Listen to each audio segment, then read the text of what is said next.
नमस्ते। आज हम आ गए सेकंड पॉडकास्ट पे और आज जो पॉडकास्ट की मेरी मेहमान है ना, वो मेरी नज़र में ना एक अलग सी इंसान है, अलग सी ख्याति वाली इंसान है। किस तरह से? जब मैं सोशल मीडिया पे आई और स्पेसिफिकली जब मैं इंस्टाग्राम पे आई तो बहुत नई थी उस टाइम। मुझे बिल्कुल इंस्टाग्राम के बारे में कुछ भी पता नहीं था, आई भी नहीं पता था। तो मैं कुछ ऐसे जैसे आजकल हम स्क्रॉल करते हैं तो उस टाइम मैं स्क्रॉल करती थी और मुझे एक प्रोफाइल दिखी और मुझे वो बहुत अच्छी लगी। और ना केवल अच्छी लगी, मुझे ऐसे लगा यार क्या कमाल का जज्बा है, क्या बिंदासी लड़की जीती है। हाँ, तो इससे समझ में आ गया कि आज की पॉडकास्ट में भी जो मेहमान है वो लड़की ही है। दूसरी चीज़ मुझे ये लगा कि नॉट जस्ट दिस, जो कहते हैं ना, जब एज एन एजुकेशनिस्ट मेरे मन में उस हर लड़की के लिए एक बहुत स्पेशल जगह बनती है जो अपनी लाइफ में अपनी हिम्मत से, अपने जज्बे से, अपनी मेहनत से कुछ हासिल करती है। और उस पर्सन के लिए, उस लड़के के लिए स्पेशली, सॉरी मैं जानती हूँ इस पॉडकास्ट को बहुत से लड़के भी देख रहे होंगे, मेन भी देख रहे होंगे, बट वो कहीं ना कहीं तो जेंडर बायसनेस मेरे अंदर थोड़ी सी तो है। तो मुझे इसलिए वो लड़कियां बहुत अच्छी लगती हैं, वो लेडीज़ बहुत अच्छी लगती हैं जो अपने बलबूते पे कुछ करती हैं। और इस प्रोफाइल को देखकर मैं इस प्रोफाइल से एडिक्टेड हो गई और मुझे हर पल देखना होता था कि अच्छा अब क्या किया, क्या पोस्ट किया, कौन सी स्टोरी गई, क्या मैसेज किया। और मैं हर बार नया देखती थी और मैं हर बार मोटिवेट होती थी कि मुझे भी कुछ ऐसा करना है, मैं भी कुछ इस तरह से जीना चाहती हूँ। ऐसा नहीं है कि मैं इससे पहले कुछ नहीं कर रही थी या जी नहीं रही थी, लेकिन सोशल मीडिया वाली जो ज़िंदगी है ना, उसके अंदर आने के लिए इनकी भी एक बहुत बड़ी अहम भूमिका रही है मेरी लाइफ में। I am a mother, teacher, guide and a friend, and these are my life lessons. I am doctor Niti Kaushik and welcome to my channel nitty gritty with doctor Niti Kaushik. तो आज मैं आपको मिलवाने वाली हूँ मेरी दूसरी बेटी। कल पिछली बार तो हमने सुवन से मिला, ये मेरी दूसरी बेटी है, who is a daughter from another mother, but I love her as much as I love any of my daughters. And she is Captain Jassi. Captain Jaswinder बोलते हैं, बट जस्सी हम सब इसको बहुत प्यार से बुलाते हैं। नमस्ते। नमस्ते। नमस्ते मैम, कैसी हो? मैं बहुत अच्छी हूँ, आप कैसे हो? मैं बहुत अच्छी हूँ, बहुत अच्छा लग रहा है। तो मैं बहुत दिनों के बाद मिल रही हूँ। Same here. और अपने बारे में इतनी प्यारी प्यारी बातें सुन के तो मैं मतलब फूल ही नहीं समा रही। Thank you for saying so, but ये फैक्ट है। इसके साथ में एक और छोटी सी चीज़ बताती हूँ। जब मैंने प्रोफाइल देखा ना तो मैंने वहाँ उस पर मैसेज किया एक छोटा सा कि ऐसे ऐसे मुझे कुछ कुछ सीखना है, मैं कैसे इन टच खा सकती हूँ, मतलब कैसे बात कर सकती हूँ। मुझे लगा हर कोई जवाब दे देगा, बट वो जवाब नहीं आया। मैं रोज़ देखती कि आया कि नहीं, पर वो नहीं आया। फिर मैंने दोबारा से एक और मैसेज किया और मैंने पूरा एक्सप्लेन किया कि मैं ऐसे ऐसे स्कूल में प्रिंसिपल हूँ, मुझे तुम बहुत अच्छी लगती हो, मुझे तुम्हारा प्रोफाइल बहुत अच्छा लगता है और मैं तुझसे बहुत कुछ समझना चाहती हूँ, सीखना चाहती हूँ। ये मेरा नंबर है, मुझे कॉल करना, देखो। और उसके बाद कॉल भी आया और बात भी हुई और फिर हम मिले और वो भी कितने सरप्राइज तरीके से। True, absolutely. हाँ, मतलब मैंने शायद वो मैसेज जो आपका पहला था वो शायद मिस हुआ था, या कई बार होता है कि हाँ मैं मतलब देखती नहीं हूँ मोस्ट ऑफ द टाइम, और कई बार देख के भी अनदेखा कर देती हूँ, क्योंकि आपको पता है सोशल मीडिया पे जब आप होते हो तो दिन भर में बहुत तरह के लोगों के मैसेज आते हैं। बिल्कुल। तो मुझे लगा वन आउट मैसेज या कुछ ऐसा बट देन अगेन जब फिर आपने दूसरा मैसेज भेजा तो मुझे पता चला कि okay it is serious, then of course I had to talk to you. And then जैसे कहते हैं भगवान जिसको मिलाना होता है किसी ना किसी तरीके से, तो हमें इंस्टाग्राम से मिला दिया और बहुत अच्छा लग रहा है मुझे। और जब से मैं मैम के संपर्क में आई हूँ, इतनी पॉजिटिविटी और इतना प्यार हमेशा से एंड देन मतलब जैसे मैम ने बोला कि उनको वो मेरे प्रोफाइल देख के इंस्पायर होती थी, अब मैं इनका प्रोफाइल देख के इंस्पायर होती हूँ। और इनकी जो बड़ी मतलब द अचीवमेंट्स उसमें मुझे कहीं ना कहीं मुझे लगता है ये मेरी अचीवमेंट भी है और मुझे बहुत खुशी होती है। मतलब जितना मतलब जैसे मैंने इनकी जो गोल्ड बटन यूट्यूब पे और वो देखे तो मतलब मुझे ऐसा लगा कि जैसे मुझे ही मिल गए। So sweet, thank you so much. और जस्सी फ्लाइंग कर रही है 20 साल से, कौन देख के सोचेगा, कोई नहीं कह सकता।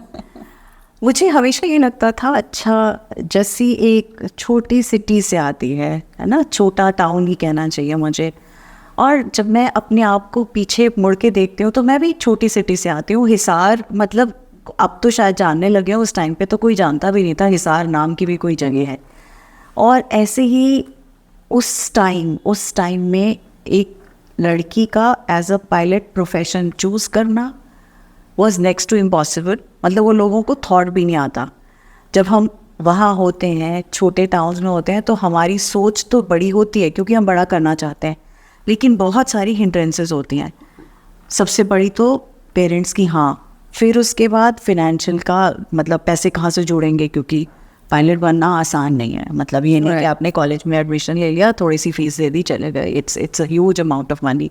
और जो नहीं जानते उनको मैं बता दूं, ये करोड़ों वाली बात होती है। मतलब 1 करोड़ पायलट का कोर्स करने में तो एक मिनिमम लगता ही लगता है, इससे भी ज़्यादा लग सकता है, और डिपेंड करता है कि आप कहाँ हैं, इंडिया से कर रहे हैं, बाहर से कर रहे हैं। तो ऐसे में कैसे पेरेंट्स को मनाया, या कैसे माइंडसेट, मतलब पहले तो ये विचार ही कैसे आया कि हाँ जी मुझे कुछ अलग बनना है, और फिर वो पेरेंट्स को मनाना, फिनेंसेस को प्लान करना, मतलब बहुत कुलकुली होती है मुझे ये समझने की। मैं पूछना चाहती हूँ कैसे हुआ। So, yes, I belong to a very small town. Its name is खरड़। आज अब तो खरड़ थोड़ा बहुत फिर भी जैसे आपने बोला कि हिसार जैसे हम लोग जानने लग गए, खरड़ को भी कहीं ना कहीं एक पहचान मिल चुकी है मोहाली के पास होने की वजह से। बट येस, मैं वहीं पे ही पैदा हुई। मेरी 10th तक की स्कूलिंग भी वहीं हुई। 12th के लिए मैं फिर 11th-12th मैंने चंडीगढ़ से करी। और छोटे होते से इनफैक्ट पायलट बनना है ये मेरे को क्लैरिटी आ गई थी जब मैं शायद 6th-7th क्लास में रही होंगी। वाओ या समहाउ मैं मतलब कह लो कि ऐसा नहीं है कि हमारे मतलब कोई फैमिली में या रिलेशनशिप कहीं पे रिश्तेदारी में आसपास कोई ऐसे पायलट्स थे, नहीं। पर जैसे ये होता है ना, गर्मी की छुट्टी, वो जब गर्मी में लाइट चली जाती है, छत पे जाके हम लेटते थे, तो रात को भी खास तौर पे वो टिमटिमाता सा जहाज जाता दिखता था। हाँ, तो मुझे हमेशा से वो बड़ी चीज़ फैसिनेट करती थी कि कौन लोग हैं जो इसको चला रहे होंगे। वाओ मुझे ये नहीं था कि पीछे बैठे लोग, हाँ। मुझे था इसको चलाने वाला कौन होगा। वाओ मुझे वो बनना है। वाओ तो दैट वाज, जिसे कहते हैं बीज डलना, वो था। और जैसे जैसे बड़े होते गए, सो बाय लाइक 10th क्लास तक आते आते मुझे ये था कि मुझे थोड़ा समझ में आया कि एयरफोर्स पायलट अलग होते हैं और कमर्शियल पायलट अलग होते हैं, जो कहीं ना कहीं, क्योंकि उस टाइम पे एयरफोर्स पायलट की अगर मैं लड़कियों की खास तौर पे बात करूँ तो फाइटर पायलट्स तो होती नहीं थी, सिर्फ ट्रांसपोर्ट पायलट होती थी। तो वो भी बहुत ज़्यादा मतलब एक जिसे कहें कि अट्रैक्ट नहीं कर रही थी मुझे चीज़। वो ये करता था, ये जो जहाज़ मेरे घर के ऊपर से जा रहा है, पता नहीं कहाँ से और कहाँ, तो मुझे ऐसे पैसेंजर्स वाला जहाज़ उड़ाना है। और थोड़ा ये भी था कि फिर जैसे कहते हैं ना कि बच्चियों का ख़ास तौर पे ये होता है सपना है कि हम बड़े होंगे, हम शादी करेंगे, हमें दुल्हन बनना है। मुझे ऐसा कुछ नहीं था। मुझे था मुझे इंडिपेंडेंट बनना है, मुझे किसी के फाइनेंशियली, मेंटली, फिजिकली, मतलब एक तरह से मैं अपने आप को मतलब बहुत स्ट्रॉन्ग समझती थी। मैं टॉम बॉय थी, आप ये कह सकते हो, स्कूल में भी। और स्कूल में भी लड़ाइयाँ भी करती थी मैं लड़कों की तरह। अपनी क्लास की मॉनिटर थी, तो स्कूल क्लास के जो लड़के थे वो थोड़ा, जब मैं उनको डांट देती थी कि मैम मेरी टीचर ने ड्यूटी लगाई है कि इनको सबको चुपचाप बैठाना है, सब चुप बैठेंगे। तो अगर कोई बोलेगा तो फिर मैं उसको सुनाती थी, तो और बोलते थे अच्छा इसको बाहर देखेंगे। मैं बोलते हाँ देख लेना। तो ये मेरी ये तो मैं 3 भाई बहन हैं हम, मैं सबसे बड़ी हूँ, मेरी एक छोटी बहन है और छोटा भाई है। तो आप समझ सकते हैं कि हाँ, घर में कहीं ना कहीं एक जो लड़के वाला प्यार होता है वो मुझे मिला है, मैं ये कहूँगी। लड़का लड़की में फ़र्क नहीं करा गया। इनफैक्ट अगर पड़ोस में एक लड़का हुआ और उसने वो जो लड़के तड़ागी बोलते हैं हमारे यहाँ, वो घुंघरू बांधते हैं काला धागा बांध के, तो मैं गई, मैंने देखा उसने पहना हुआ है, मैंने क्यों नहीं पहना, मैंने मम्मी को बोला मुझे भी पहनाओ, तो मुझे पहनाया। So sweet. जब छोटी होती तो मैं चोटियाँ नहीं करती थी, मैं जूड़ा करती थी। और या फिर दो लड्डू बनाते थे ऐसे जैसे होते हैं। तो ये सब चीज़ें थी। हाँ, तो मैं कहूँ कि घर में कभी भी ये एहसास नहीं मुझे दिलाया गया मेरी फैमिली द्वारा कि लड़का और लड़की में कोई फ़र्क होता है, और शायद जाने अनजाने में उन्होंने एक मेरे अंदर ये चीज़ इंस्टिल करी कि मैं जो भी चाहूँ वो बन सकती हूँ। Beautiful. So this is two learnings which I understood from here. The first learning is कि जो आप चाहते हो उसका बीज बहुत कहीं जल्दी से बचपन में डल जाता है।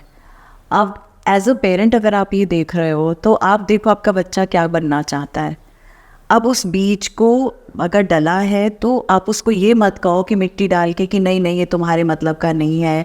जैसे बहुत से बच्चों का म्यूज़िक में इंटरेस्ट होता है और हम कह देते हैं ना ना ना ना इसमें कोई पैसा नहीं है। हम हर चीज़ को प्रोफेशन में पैसे से देखने लगते हैं कि इसमें पैसा आएगा तो ये करना वरना ना करना। तो पहली लर्निंग ये कि जो बीज बोया जा रहा है, जो बच्चे के अंदर आया है, उसको जस्ट उसको सींचो, irrigate and start helping the child to fulfil that dream, because कल को पता नहीं वही ड्रीम कहाँ से कहाँ जाए। और दूसरी चीज़ एज अ पेरेंट्स आपका सपोर्ट आपके बच्चे के लिए सबसे इम्पॉर्टेंट है, जो मुझे बहुत अच्छा लगा सुनकर कि पेरेंट्स का सपोर्ट बहुत ही कमाल का था। अदरवाइज 90% ऑफ द पेरेंट्स ये कह के टाल जाते हैं कि नहीं not possible, which is so good. And then again after that you know when actually it comes down to doing the training part, of course उस टाइम कहीं ना कहीं फिर जैसा आपने बोला financially it's a big deal. तो बोला गया कि इतने स्पेशली लाइक मेरी मतलब यू नो दादी जी ने थोड़ा मतलब वो होता है घर में बड़े बुजुर्ग को वो बिल्कुल समझदारी की बात भी करते हैं कहीं ना कहीं, तो उनका ये मानना था, उनको लग रहा था कि अरे इतने पैसे हम लड़की पे क्यों लगा रहे हैं। और आपने बिल्कुल सही बोला, जो भी पेरेंट्स ग्रैंड पेरेंट्स होते हैं वो जब बच्चों को एजुकेशन दे रहे होते हैं तो उनका कहीं ना कहीं मोटिव होता है कि ये कल को अपने पैरों पे खड़ा होए, लड़का लड़की जो भी है, और कहीं ना कहीं हमारी भी जब हमें भी हेल्प करे, क्योंकि हम उसके पे इन्वेस्ट कर रहे हैं, हमें रिटर्न तो चाहिए ही चाहिए। तो दादी ने बोला कि अरे ऐसे यू नो इतने पैसे इस पे लगा रहे हैं, फिर कल को इसकी शादी कर देंगे तो चली जाएगी। तो मैंने बोला आप शादी के जो पैसे हैं वो मुझे दे दो। ब्यूटिफुल। आपने शादी पे भी तो लगाने आपने, क्योंकि वो तो आपने खर्चा सोच रखा है, ठीक है, उसके रिटर्न आपको नहीं चाहिए कुछ भी, तो वही उतने ही खर्चे में। और क्योंकि उस टाइम पे यस आज की तारीख में ऑलमोस्ट हम वी कैन से 1 CR के आसपास का, but of course that time it was not 1 CR, but जो अमाउंट उस टाइम था वो आज के टाइम में 1 करोड़ के बराबर जरूर हो गया है, अर्निंग उतनी थी। तो That's a good point that you put across. So yeah, because I was very clear कि मैं एक बार अगर मैं पायलट बन गई तो ऐसा नहीं है कि हाँ भाई मैं उसके बाद अपने घर वालों के ऊपर फर्दर बर्डन डालूंगी। I understood the point that it is an expensive you know profession that I am choosing. और घर वालों ने फिर चलो मतलब कैसे ना कैसे करके हम मिडिल क्लास फैमिली को बिलोंग करते हैं, तो जो भी मम्मी ने जो मेरे जैसे एफडीज बचपन से जो बना के रखते हैं तो उस टाइम पे मेरे पे यूज़ करी गई। So sweet. और कहीं ना कहीं you know piece of land also we had to sell it off, because ऐसे नहीं होता है। बट हाँ मैं उसमें भी कहूँ कि भगवान की मतलब बहुत बड़ी एक ब्लेसिंग थी कि हम ठीक ठाक फैमिली में थे, मतलब बहुत ज़्यादा मतलब ये नहीं था, क्योंकि कई बार होता है कि हाँ अगर लोन वोन की बात आ जाती तो शायद ये मेरा जो स्ट्रगल लंबा हो जाता। ये है। तो एक मन में विचार आया, घर वालों को बताया, और घर वालों ने पहले थोड़ा समझाने की कोशिश करी कि इधर उधर कुछ और देख लो। जब उन्हें समझ आया कि इसको यही करना है, then they were like okay बेटा तू कर, हम तेरे साथ हैं। और here I am. So beautiful. So ये होगी ना टिपिकल, आपको एक एग्जाम्पल मिल गया मैनिफेस्टेशन का. अब जब आप कहते हो मैनिफेस्टेशंस कैसे पूरी होती हैं, ऐसे पूरी होती हैं, तभी मैंने कहा ये एक बहुत प्यारा सा एग्जाम्पल है. आप बचपन में ही कोई चीज़ सोच रहे हो और उसको मैनिफेस्ट कर रहे हो. मैनिफेस्ट करना है ही क्या बेसिकली, आपने एक बीज डाला, थॉट डाला और उसके बाद वो पनप के पेड़ पौधा और आज फल दे रहा है वो मैनिफेस्टेशन. तो जब बहुत सालों तक मुझे नहीं पता था सपने देखना मैनिफेस्टेशन होती है, क्योंकि मुझे भी बहुत आदत थी सपने देखने की कि मैं भी ऐसे करूँगी, डैडी जैसे ऑफिसर बनूँगी. बहुत मतलब मैं भी बहुत देर तक सोचती रहती थी कि हाँ ऐसे होना चाहिए या ऐसे एनविजन करना जैसे आपने बोला. तो जब पायलट बनने का दौर शुरू हुआ तो क्या तुमने कुछ प्रैक्टिस स्टार्ट करी कि मुझे ये मतलब चाहे वो मैनिफेस्टेशन रिलेटेड प्रैक्टिसेस हों, चाहे अपने आप को रोज़ पॉजिटिवली मोटिवेट करना हो, क्योंकि जब हम एक जर्नी पे, एक तो होता है सोचना और एक होता है उसमें निकल पड़ना, पर जब हम निकलते हैं तो रास्ता जितना सुनने में आसान लगता है उतना आसान नहीं होता. वो जो पैर रखता है उसी को ही समझ में आता है कि कितना गहराई कहाँ तक है. विद द रिजल्ट बहुत बार जैसे इस प्रोफेशन में मैन बहुत हैं हर तरफ, मेजरली मैन डोमिनेटेड ओरिएंटेड है. तो कभी मजाक कर देना, या जैसे सड़क पे गाड़ी अगर लड़की चला रही हो, अभी भी कह ही देते हैं ना पक्की बात है लेडी चला रही होगी या लड़की चला रही होगी, ये एक कॉमन तकिया कलाम है. तो ऐसे फ्लाइंग के दौरान क्या, 2 क्वेश्चंस हैं ये एक साथ पूछ रही हूँ मैं. पहला तो कि मैनिफेस्टेशन का क्या प्रोसेस था, या क्या तुम चीज़ों को बार बार करती थी, और दूसरा स्पेसिफिकली मैन डोमिनेटेड एरिया में होते हुए भी अपने आप को उनमें से बहुत मतलब एज अ विनर निकाला, वो कैसे किया? तो आपका जो पहला सवाल है मैनिफेस्टेशन, देखिए आज तो हम यूट्यूब पे, सोशल मीडिया हर और of late specially I would say पिछले 3-4 सालों से मैनिफेस्टेशन ये वर्ड स्पेशली अफर्मेशंस, लिखना, जर्नल लिखना, ये सब चीज़ें बहुत इनको वाइड स्प्रेड पब्लिसिटी मिली है, और इसके क्या पॉजिटिव इफ़ेक्ट्स हुए हैं वो सब लोग उसके बारे में बात कर रहे हैं. आप जैसे लोग हैं जो लोगों को एजुकेट कर रहे हैं. बट लॉन्ग बैक ऐसा तो कुछ था नहीं, यू नो. बट आप मानोगे नहीं, कोइंसिडेंस इसे कहते हैं कि back in when I was in my school, you know, as I said that because this thing has started in my school only, like you know, when I was a school girl. हमारे principal होते थे, वो कहते, उन्होंने ऐसी morning prayer में एक दिन बोला कि ऐसा है सारे बच्चे ना आज से जो भी आपके एक एम या मॉरल ऑफ द स्टोरी, कुछ भी जो आपको अच्छा लगता है, एक लाइन आप अपनी नोटबुक के फर्स्ट पेज पे लिखोगे, जहाँ पर आपका नाम, क्लास लिखा होता है वहाँ लिखोगे. Awesome. You won't believe मैंने क्या लिखा. हाँ, क्या लिखा? I want to fly in the sky. Wow. This is what I have exactly written. I want to fly in the sky. Unbelievable. And मेरी so uncanny. I'm really good about so sweet. So मेरी सब notebooks पे ये लिखा होता था. और एक दिन मैं आपको छोटी सी और बताती हूँ, हमारे साइंस टीचर नोटबुक क्लास में ही यू नो चेक कर रहे हैं, और सब बच्चों का ऐसे ना चेक करने के बाद पहला पेज निकाल के देख रहे हैं इसने क्या लिखा है. चलो यू नो सबका यू नो किसी को कुछ 1-2 कमेंट कुछ दिया तो दिया, नहीं तो मतलब बिकॉज सबके जनरली बड़े कॉमन से थे या किसी ने लिखा ही नहीं हुआ था. देन मेरी बुक आती है, नोटबुक आती है, तो देखते हैं अच्छा I want to fly in the sky. Jaswinder Kaur.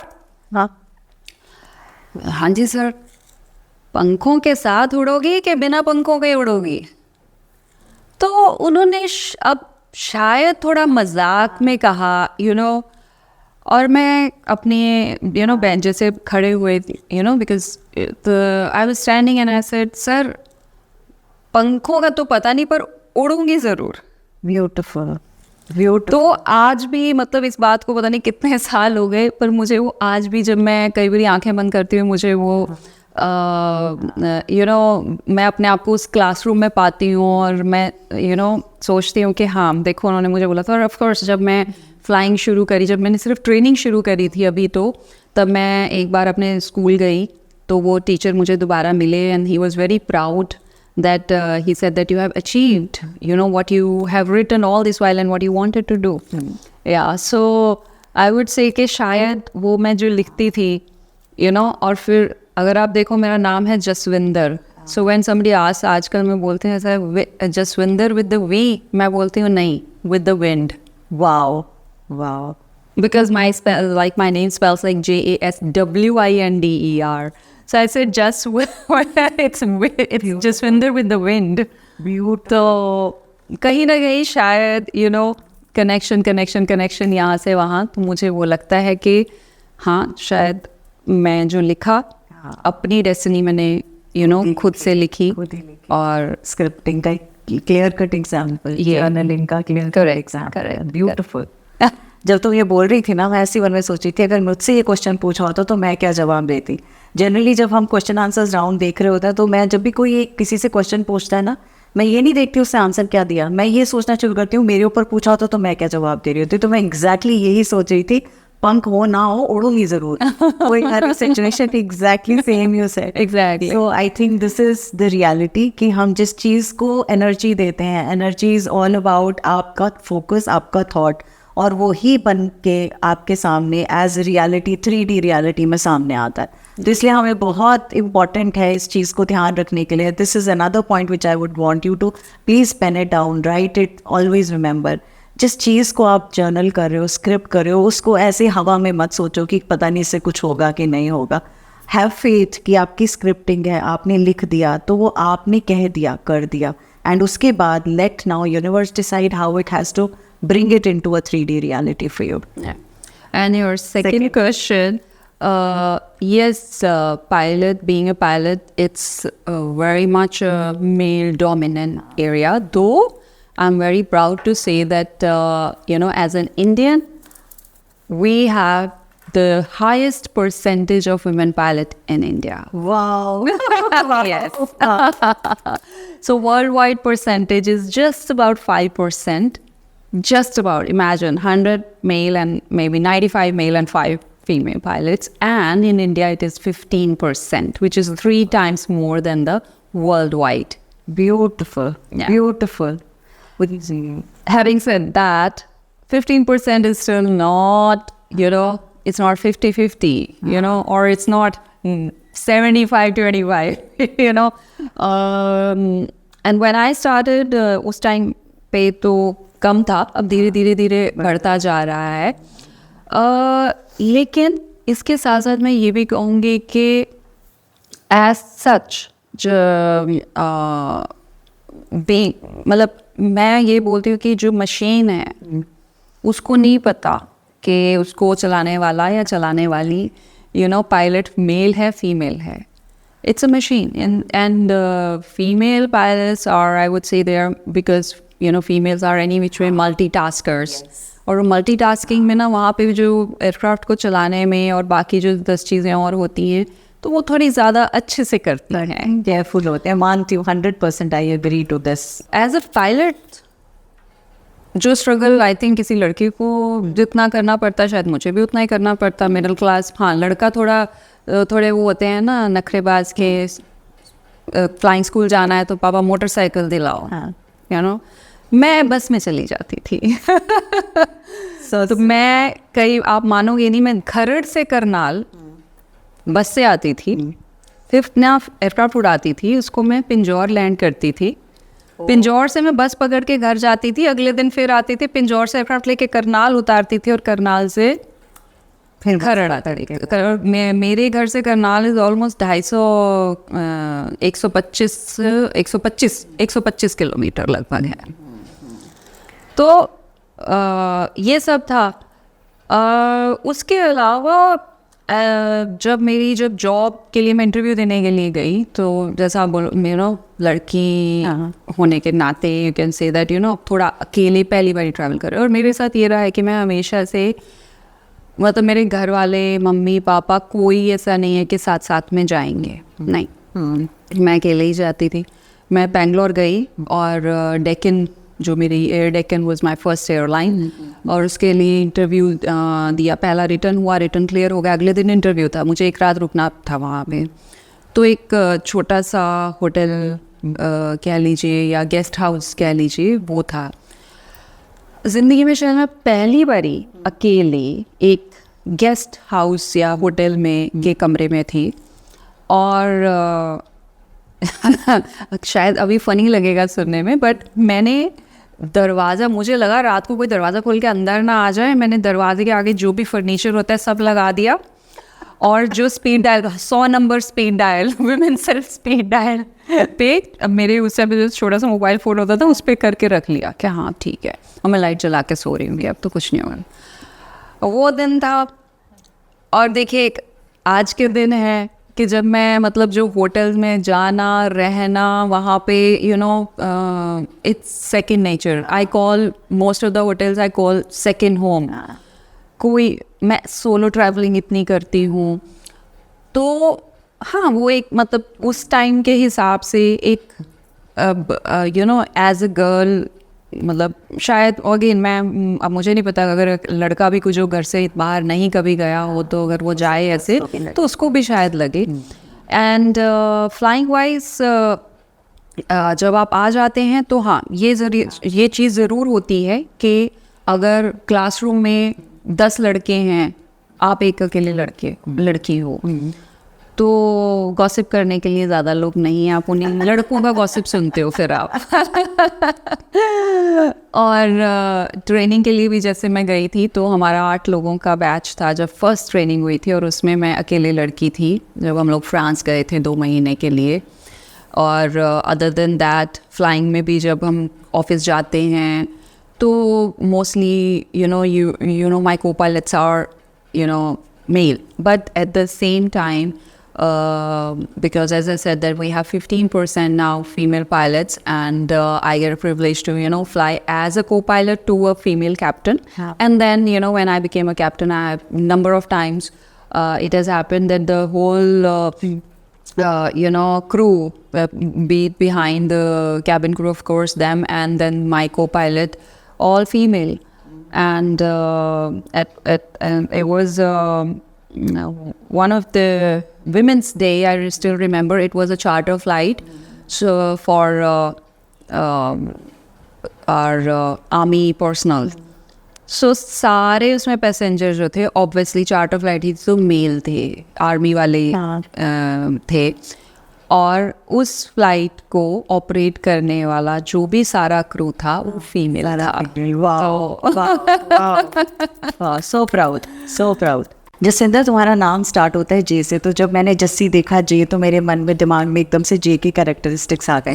तो ना जैसी जे की कैरेक्टरिस्टिक्स आते हैं, आप मे बी मैं इतने सालों से इतना सब देख रही हूँ, न्यूमरोलॉजी, एस्ट्रोलॉजी, तो वो क्या होता है जब आप देखने लगते हो तो आपके मन में आता है अच्छा ये बंदा ऐसा होगा, ये बंदी ऐसी होगी। तो जे वाले जो होते हैं ना 10th नंबर आता है एज सच, और ये लोग बड़े फिटनेस को लेके फ्रीक होते हैं। इनके दिमाग में ये रहता है कि मतलब बाकी काम सब कुछ बहुत अच्छे से होंगे बट हेल्थ को नंबर 1 प्रायोरिटी देनी है। तो वो जॉगिंग है, वॉकिंग है। तो जे वाले लोगों को मैं अक्सर अपनी बॉडी से बहुत प्यार करता हुआ देखती हूँ कि उनको बड़ा फिट रहना बहुत ज़रूरी होता है। तो मतलब how apt is this with you, और वो ऐसे कौन कौन से ट्रीट से तुम्हें लगता है कि हाँ मैं करती हूँ, और किस तरह से अपने आप को फिट रखते हो? जी, इसके बारे में थोड़ा सा मैं जानना चाहती हूँ। वो एक कीड़ा होता है ना पूछने का, अच्छा इसके बारे में जो मैं जानती हूँ वो परसेप्शन ठीक है कि नहीं है? नहीं, आपकी परसेप्शन और ऑब्जर्वेशन बिल्कुल सही है। मुझे फिटनेस का अब ये मुझे नहीं पता था कि ये बिकॉज ऑफ माई मेरा नंबर 10 और my name is started from J, but yes I really like, if somebody asks me what is my biggest fear is like one day I wake up and I'm unfit. That's something what it is. और वैसे भी कहते हैं कि एक तंदुरुस्ती 1000 नेमत। तो मेरे लिए फिटनेस ये नहीं है कि दुबला पत्ता लगना है या कुछ है, नहीं। Fitness is actually to be feel strong. And जब अगर मैं जॉगिंग कर रही हूँ, तो अगर मैं भाग रही हूँ तो मतलब से सांस जल्दी नहीं चढ़ना चाहिए। अगर मैं कुछ वेट उठाने की कोशिश कर रही हूँ तो मैं इजीली उठा सकूँ। और ये हमारी डेली लाइफ में बहुत काम आता है कि अब एज अ पायलट हमारे बड़े हैवी फ्लाइट बैग्स होते हैं, हम उठा के हम खुद ही उसको घूमते हैं यहाँ से वहाँ। T3 पे अगर आपने कभी फ़्लाइट पकड़ी हो तो आपको पता है जब गेट नंबर 60 या 62 हो तो आपको कितना चलना पड़ता है, और बड़े मिनिमम टाइम में चलना पड़ता है। तो मैं अपने कहीं ना कहीं हमारा जो प्रोफेशन है, मेरा जो प्रोफेशन है वो भी डिमांड रखता है, हमारा हर साल एनुअल मेडिकल चेक होता है, तो वहाँ पे भी फ़िटनेस बहुत मायने रखती है।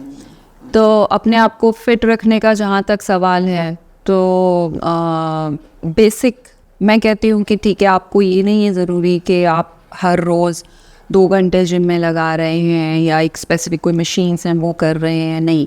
आप अपने लिए अगर दिन में आधा घंटा भी अगर आप निकाल पाते हैं, 10 minute here and 10 minute there and कहीं पे। और दूसरा है कि be mindful about what you are eating. आजकल खाना, हम हर प्रकार का खाना बहुत रेडिली ज़ोमैटो, स्विगी, कुछ भी टिंग ब्लिंग के करो, 10 मिनट में आपके पास आ जाता है।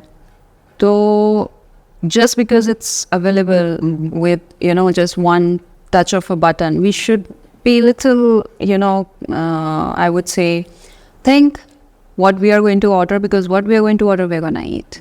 मैं परचेज़ ही नहीं करती, मैं ग्रॉसरी अगर मैं मंगाती हूँ या ग्रॉसरी कर लेने जाती हूँ, मैं अवॉइड करती हूँ कि मैं चिप्स और you know all those cookies and noodles ये सब मैं उठाऊँ ही ना। जब घर में नहीं हुआ तो अपने आप बनेगा नहीं। बट अगेन, जैसा मैंने कहा, आजकल तो 10 मिनट में आ जाता है, तो उसको अवॉइड करना चाहिए।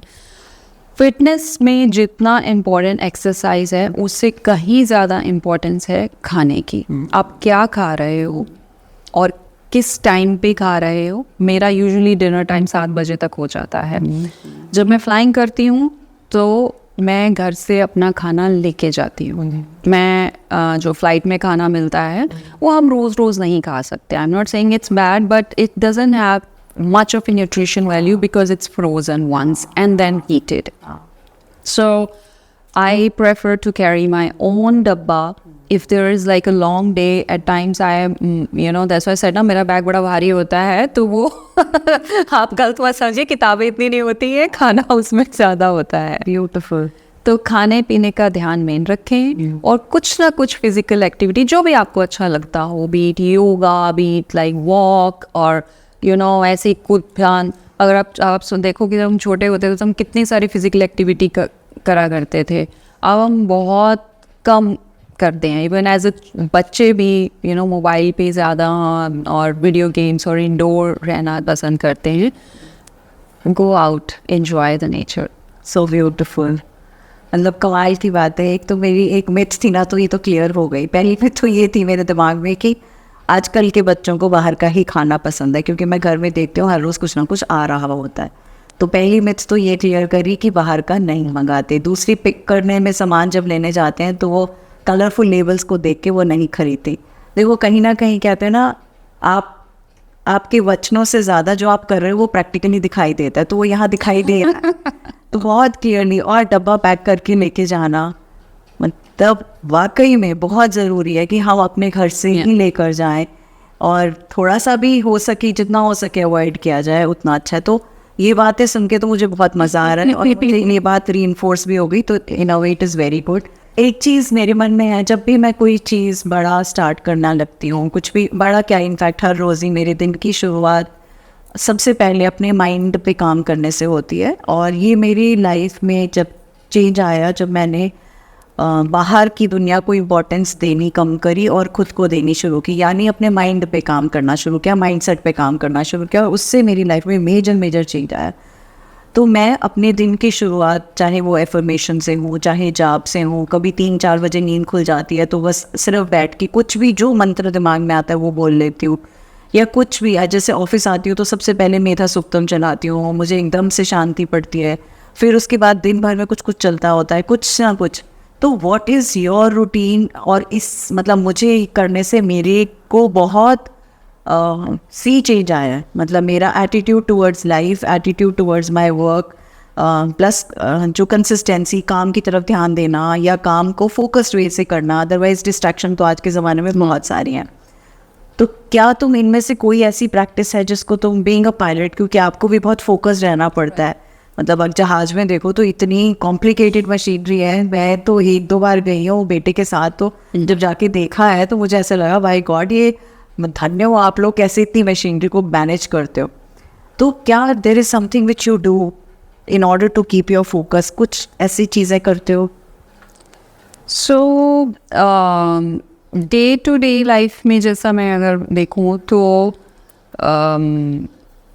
सुबह उठ के कुछ मतलब या तो गुरबानी चलाना, हाँ, या फिर फ़ोन पे ही मतलब स्पीक अपना ऑन कर देते हैं सुबह गुरबान, मतलब अगर मैं तैयार व्यार भी हो रही हूँ तो पीछे से अर्ली मॉर्निंग स्पेशली जब 3-4 बजे उठते हैं तो या जपजी साहब का पाठ सुबह मॉर्निंग में मैं वो प्रेफर करती हूँ, उसको प्ले कर देती हूँ।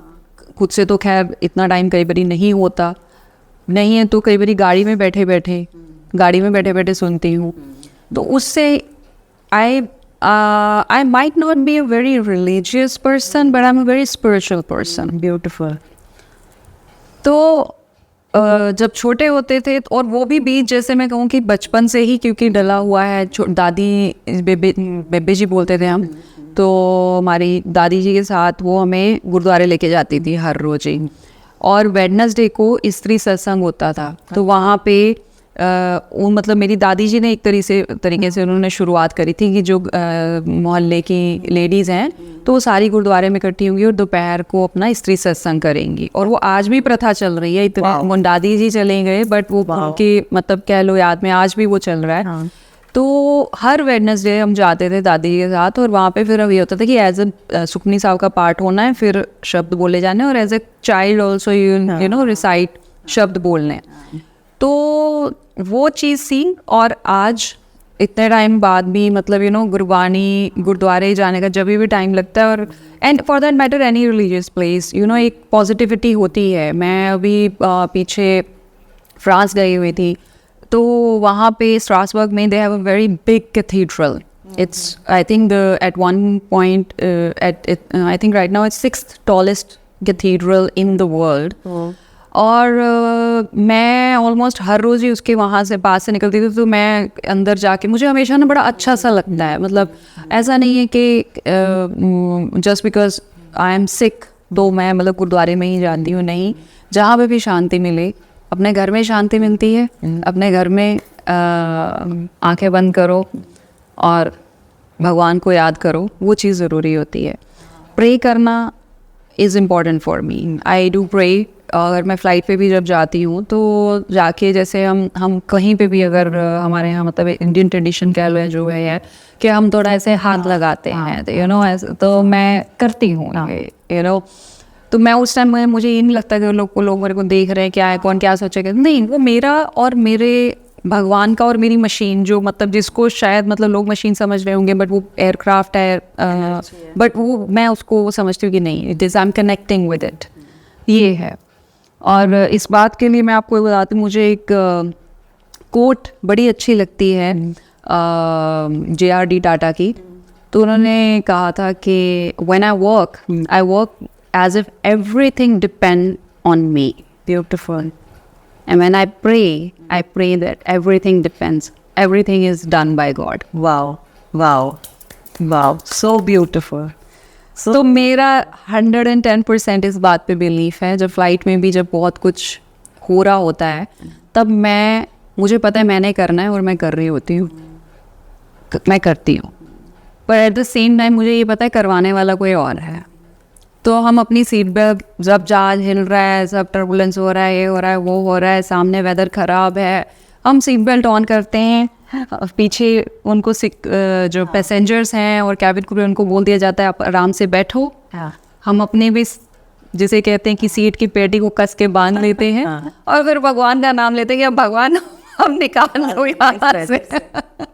So of course it's me who is doing the work, but at the same time I totally have this faith that there is a superpower. बिल्कुल। और इतनी सारी जब प्रॉब्लम में से आप निकल के बाहर आ जाते हैं और आपको एक बड़ा सुंदर सा और सबसे खूबसूरत जो हवाई नज़ारे जिसे अगर हम कहेंगे कि खिड़की के बाहर के, वो भी आपको तभी दिखते हैं जब मौसम बहुत ख़राब होता है, क्योंकि जब मौसम ख़राब होकर साफ़ होता है देन इट्स ब्यूटीफुल, और जब ख़राब होने से थोड़ा पहले तब भी ब्यूटीफुल होता है। और जब ख़राब मौसम थोड़ा साइड में होता है और बिजली चमक रही होती है, वो अद्भुत नज़ारा होता है। Wow wow wow. अब थोड़ा सा हम करते हैं एक रैपिड फायर राउंड, देखते हैं मैम वाली चॉइसेस क्या क्या हैं और किस तरह से हैं। ये थोड़ी कुछ चीज़ें जो मैंने प्लान करी हैं या बोली हैं, ये एस्ट्रोलॉजी न्यूमरोलॉजी नेम को तीनों को मद्देनज़र रखते हुए, और फिर मैं देखना चाहूँगी कि ये कितनी चीज़ों से कनेक्ट करती हैं। तो आपको यस या नो में जवाब देना है, ठीक? Done done, I am ready. ऐसा चाहिए वर्गो है, मतलब वर्गो के ट्रेट्स हैं इनके। तो मैं आप अभी जब थोड़ी देर पहले भी इनकी पत्री देखी थी तो उसके अंदर वर्गो था, तो मैंने कहा अच्छा, मैंने कहा आपका मून साइन वर्गो है, तो जैसे वर्गो जे, फिर उसके बाद डेट ऑफ बर्थ 18 है तो 9, 1 और 8, और मैं जानती हूँ और 1 और 8 की क्या प्लानिंग होती है। उसके बाद फिर वो 9 आता है तो वो गो गेटर एनर्जी हो गई। और ये 9 और 2 के बीच में, मतलब इनकी डेट ऑफ बर्थ में बड़ा मज़ेदार किस्सा है कि 2 9 हैं और 2 2 हैं। 2 9 और 2 2 में होता बेसिकली है कि 9 तो मार्स वाली एनर्जी, गो गेटर एनर्जी, 2 इतनी सॉफ्ट, दिल इतना प्यारा वाला सॉफ्ट वाला होता है कि पूछो बात। तो दिल से तो वो कहते हैं ना नारियल की तरह, दिल से तो बहुत ही मुलायम, और बाहर से नारियल का कवर जो सख्त वाला होता है वो कवर, बट वो हनुमान जी वाली भी एनर्जी है। तो जी चलिए स्टार्ट करते हैं। Number 1, okay, you are detail oriented and meticulous with your work. Yes. You have tendency to overanalyze situations. यस। वर्को की traits हैं ये। You are practical and grounded in your approach to life. Sometimes. Good. मतलब 9 और 2 में जब 2 है तो आप प्रैक्टिकल और ग्राउंडेड हो, और जब 9 है तो आप कहते हो पहाड़ में जाए दुनिया को चेक करना है। Okay. You are known for your reliability and dependability. Absolutely. Beautiful. You have a strong sense of duty and responsibility. Yeah, and at times it's very heavy, but still. Very good. You can be critical of yourself and others. बोलते हैं, ये जेके और मुंह पे बोल देती हूँ। बहुत अच्छी बात है। कम से कम ये तो नहीं है ना मुंह में राम बगल में चूड़ी। नहीं, ये बिल्कुल भी नहीं। ये तो जो भी मुझे लोग जानते हैं सब बोलेंगे कि ये तो मुंह पे बोल देती है। ये जेके ट्रेट्स हैं, ये जेके ट्रेट्स हैं, बहुत मज़ेदार ट्रेट्स हैं। You enjoy organizing and planning tasks and events. Oh yes. वो मैंने भी देखा है। You value cleanliness and orderliness in your surroundings. Of course. मैंने इनका घर देखा है, हमेशा स्पिक एंड स्पैन, ब्यूटीफुल, हर एक चीज़ बड़े करीने से रखी। And I'm really thankful to my house help, to be honest. She has been with me now almost 4-5 years. And, she understood that दीदी को खाना नहीं मिलेगा तो शायद चल जाएगा, बट अगर कहीं धूल दिख गई तो नहीं चलेगा। हाउस हेल्प सबके पास होती हैं, लेकिन बहुत बार अक्सर हम हाउस हेल्प के होने के बावजूद भी आंखें बंद रखते हैं, और एक तरीका होता है कि हम काम करवाना सीखें और काम जानना सीखें। Next is you are reserved and conscious when it comes to taking decisions. Sometimes I would say it's either yes or no, because there are multiple times has happened that मैंने बिना सोचे समझे छलांग मार दी। हाँ, वो 9 वाले traits. Good. And last but not the least, you strive for perfection in everything that you do. Yes, I do. Super. Oh my God! सारे ट्रेड्स पुख्ता कर दिए और बहुत अच्छे से कर दिए।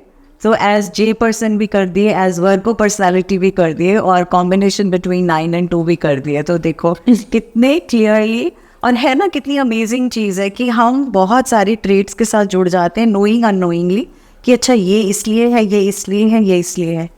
मेरा जो डेट ऑफ बर्थ पेपर्स में है, मतलब जो आज तक पेपर्स में रही है, उसका भी एक इम्पैक्ट होता है। उसके बेसिस पे मैं वर्क हूँ, और मुझे बहुत टाइम तक नहीं समझ में आता था कि मेरे अंदर ये वाला ट्रेट क्यों है, राइट। तो अब समझ में आने लगा था जब मैंने उसमें कैरेक्टर्स पढ़े, और मेरे अंदर वो ना एक साइंस वाला कीड़ा है कि अगर ये चीज़ हो रही है तो ये नहीं कि क्यों, मतलब हो रही है तो मैं मान जाऊँ हो रही है, क्वेश्चन ये होता था क्यों। तो हर चीज़ में जब ढूंढते हो ना आप आंसर क्यों क्यों क्यों, और आई थिंक वही रीज़न है, तभी आप लोगों की पर्सनैलिटी समझ सकते हो, देखते हो। तो मैं जब कुछ भी नहीं कर रही होती हूँ, मैं खाली भी होती हूँ ना, अगर गार्डन में भी बैठे हूँ, तो मैं ऐसे लोगों को देख रही होती हूँ, आते जाते चलते बात करते जो भी, और मैं फिर सोच रही होती हूँ अच्छा इस टाइम इसके बेचारे की ये परेशानी होगी, या ये हैप्पी है, इसका ये चल रहा है ये। तो somehow वो इंटरप्रिटेशन पर्सनालिटी की बहुत क्लियरली सामने से समझ में आती है। अब लास्ट क्वेश्चन है, जो हमारी देखने वाले श्रोतागण हैं, जो हमारे व्यूअर्स हैं, आप सब में से बहुत सारे स्टूडेंट्स भी हैं जो आप मुझे बहुत प्यारे प्यारे मेल्स भी डालते रहते हो कि हमारे मम्मी पापा सुनते नहीं हैं, उन्हें समझा दीजिए, उन्हें ये कर दीजिए। तो आप में से बहुत से ऐसे लोग जो specifically even girls as pilots बनना चाहते हैं, तो कोई ऐसी टिप्स उनको देना चाहो कि कोई भी ऐसी चीज़ जिनको उनको ध्यान में रखना है, कोई पर्टिकुलर सब्जेक्ट्स पढ़ना है या किस चीज़ में अपने आप को कहते हैं ना एक तरह से एज ट्रेड्स अपने आप को बेटर करना है, या कौन से लाइफ स्किल्स में बेटर करना है ताकि वो चीज़ें अचीव थोड़ी आसानी से कर पाएँ? So for a pilot anybody who wants to become a pilot. देखिए, ये सवाल ना आजकल बहुत ज़्यादा पूछा जाता है कि पायलट कैसे बनना है, और बहुत सारे लोग हैं जो इसका जवाब भी दे रहे हैं। In a simple word, if I have to say, somebody who is like, still in school, like when I was, and then I decided to be a pilot, तो आपको, मेरे तो खैर स्टेप्स धीरे धीरे थोड़े हुए थे क्योंकि उस टाइम पे इंफॉर्मेशन इतनी ज़्यादा अवेलेबल नहीं थी। इन अ सिंपल वर्ड, सबसे पहले आपको +1 +2 में नॉन मेडिकल चाहिए। ये या तो ये बोल लीजिए या ये बोल लीजिए कि आपके पास फिज़िक्स और मैथ्स 12th का जो सर्टिफिकेट है वो फिज़िक्स और मैथ्स के साथ होना चाहिए आपके पास। ये एजुकेशन की बात हो गई। उसके बाद मेडिकली आप लोग फिट होने चाहिए। एक बहुत बड़ी भ्रांति है कि चश्मे, अगर मेरे को चश्मा लगा हुआ है तो मैं पायलट नहीं बन सकता या बन सकती। गलत है, ये मैं एक मिथ बस्ट करना चाहती हूँ। मेरे को खुद को I have -180 degree cylindrical power and I wear my glasses. Only thing, आपकी with glasses 6/6 vision होना चाहिए। लेकिन मेडिकली आपको तो क्लास 1 क्लास 2 मेडिकल, जो क्लास 1 मेडिकल होता है उसके जो भी टेस्ट हैं, आप before you actually go ahead and put your money and effort into it, आप एक बार पता करके कि क्या होते हैं, जिस वो आप करवा लो कि बाद में इसी बेसिकली हार्ट, ब्रेन, आई साइट, कलर ब्लाइंडनेस नहीं है, कान अच्छे से सुनते हैं, ये मेन होता है। वेट का ऑफ कोर्स होता है। हाइट का बहुत ज़्यादा मतलब मैंने लाइक अब 5 फीट के आसपास भी मैंने देखी है हाइट। अब टू बी ऑनेस्ट मुझे एग्जैक्ट हाइट का नहीं पता, ये मेरे से भी सवाल पूछते हैं लोग कि कितना हाइट, बट हाँ, आपके हाइट और वेट में प्रोपोर्शन जो इसको BMI बोलते हैं वो आपका विद इन ग्रीन रेंज होना चाहिए। तो ये सब तो बेसिक हो गया कि जो आप में जिसमें आपका हाथ है। उसके बाद ऑफ कोर्स आपको अपने घर वालों का पूरा सपोर्ट चाहिए होगा उसमें, कि जहाँ पे वो आपको फाइनेंशियली हेल्प करेंगे। Otherwise you have to work hard for your this thing. उसमें आप एक बात ध्यान रखिएगा कि मोस्टली जो एयरलाइंस होती है वहाँ पे जब आप फर्स्ट जॉब लेते हैं तो उसकी जो कट ऑफ एज होती है that is around let's just say 34-35। I could be not 100% right. So अगर आप already you are working and you're saying okay I will make my own money, I don't want to put a burden on my parents, and then आप loan लेते हैं कुछ है, तो ये बात का ध्यान रखिए कि अगर आप बहुत लेट अगर कोई स्विच करना चाहता है अपना करियर तो उसमें इस चीज़ का ध्यान रखें। अदरवाइज सिंपल होता है। नॉन मेडिकल में +1 +2 था, जैसे मेरे पास था, मैंने अपना एक सिंपल मेडिकल टेस्ट वगैरह बेसिक करवा लिया था। I was a good, and then you join a flying school. You can join a flying school in India और you can join a flying school outside India. India में आप करते हैं तो इंडिया के जो DGCA के रेगुलेटर के जो एग्ज़ाम होते हैं वो कंडक्ट होते हैं, वो आपको करने पड़ते हैं क्लियर। अगर आप इंडिया के बाहर से फ्लाइंग करके आते हैं तो यहाँ पे आके फिर उसको आपको कन्वर्ट करवाना पड़ता है इंडियन लाइसेंस के लिए।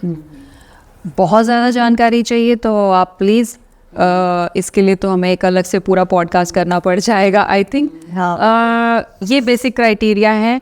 अदर देन दैट आपके अंदर डिटर्मिनेशन होना चाहिए, आपके अंदर पैशन होना चाहिए, और कि हाँ मतलब, और चाहे आप लड़का हो लड़की हो, स्पेशली गर्ल्स के लिए मैं तो बोलूँगी कि आप ये मत सोचो कि अरे पायलट ही तो लड़के ही होते हैं, हम कुछ और काम कर लेंगे। नहीं, अगर आप बनना चाहते हो तो आप बिल्कुल बनो, ज़रूर बनो, और अपने घर वालों को बोलो कि we are equally you're as competent enough to be a pilot as any guy. तो And definitely, you know, it will be, as I said, मैंने पहले भी जैसे बोला 15% है हम लोग, बट ये काफ़ी नहीं है, एटलीस्ट 50-50 तो हो। बिल्कुल, और मुझे तो खुशी तो होगी जो घर जाता हो। Exactly. इसका होंगी। Absolutely. वंडरफुल। तो ये भी बहुत कमाल की बात समझ में ये आ जानी चाहिए हमें। साइंस के लिए हमने समझ लिया मैथ्स एंड फिजिक्स का कॉम्बिनेशन ज़रूरी है। बेसिकली सबसे इम्पॉर्टेंट है आपके अंदर वो जज्बा और आपके अंदर एक वो पावर जो कहती है कि हाँ मुझे ये बनना है। बहुत से बच्चे, जब तक मैं स्कूल में प्रिंसिपल रही हूँ, तो जब भी हम करियर काउंसलिंग की वर्कशॉप्स करते थे तो मैक्सिमम बच्चों का एक सवाल होता था किस प्रोफेशन में सबसे ज़्यादा सैलरी मिलती है, हमें वो करना है। तो आई थिंक ये वाला मिथ अगर हम हटा दें, सैलरी मिलती है, सिर्फ सैलरी के पीछे आपके अंदर जोश ही नहीं हो, आप में जज्बा ही नहीं हो, 4 दिन फ्लाइंग करके बोलो बस हो गई, नहीं होता, क्योंकि फ्लाइंग रात भी होगी, दिन में भी होगी, और रेगुलरली आपके हेल्थ के टेस्ट भी होंगे, आपके फ्लाइंग के भी बार बार टेस्ट होंगे। तो उन चीज़ों को आके अपग्रेड करना और ज़िंदगी भर पढ़ना भी है। तो ऐसा नहीं कि पढ़ लिया हो गया नौकरी लग गई। हाँ, ये एग्जैक्टली ये लोग सोचते, कई लोग सोचते हैं अरे पायलट बन जाओ, पढ़ना नहीं पड़ेगा। आई एम सॉरी टू से सारी जिंदगी पढ़ना पड़ता है। सारी जिंदगी फ्लाइट से पहले भी पढ़ना होता है कि क्या फ्लाइट की डिटेल्स है, फ्लाइट में बैठने के बाद भी पढ़ना होता है। हर साल हमारे क्लासेस होते हैं, तो कभी आज भी देखिए, जैसे एक बार मुझे अभी भी याद है, हमारे रिफ्रेशर बोलते हैं, एनुअल रिफ्रेश, ग्राउंड रिफ्रेशर। तो क्लास में बैठे हुए हैं, तो this gentleman captain is almost like you know in his 60s, और फ़ोन आता है किसी का, फिर मैं क्लास में हूँ तो पीछे से हंसने की आवाज़ आती है, लाइक के 60 साल अब क्लास में बैठे हो। बट हाँ, हमारी क्लासें हमेशा चलती रहती है, और शायद ये भी एक वजह है कि हम बड़े अपने आप को ना यंग फील करते हैं, बच्चों जैसा फील करते हैं।